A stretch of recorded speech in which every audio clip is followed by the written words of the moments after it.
பிஸ்மில்லாஹிர் ரஹ்மானிர் ரஹீம். உம்ராவின் சட்டங்கள். உம்ராவுடைய அர்த்தம் சந்தித்தல் என்பதாகும். ஷரியத்தில் குறிப்பிட்ட செயல்களுடன் கஅபத்துல்லாவை ஜியாரத் செய்வதற்கு உம்ரா என்று கூறப்படும்.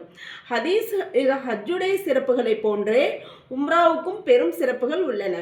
நபி ஸல்லல்லாஹு அலைஹி வஸல்லம் அவர்கள் கூறினார்கள், ஒரு உம்ராவில் இருந்து அடுத்த உம்ரா வரையுள்ள காலம் பாவங்களுக்கு பரிகாரமாகும் அப்படின்னு.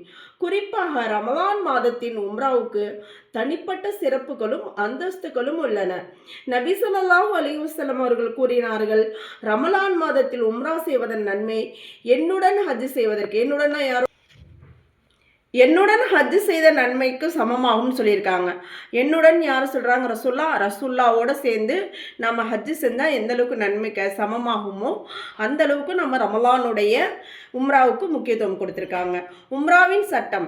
எந்த பெண் உம்ராவுக்கு சென்று வர வசதி வாய்ப்புகளை பெற்றிருப்பாரோ அவர் வாழ்க்கையில் ஒரு தடவை உம்ரா செய்வது சுன்னத் முஅக்கதாவாகும்.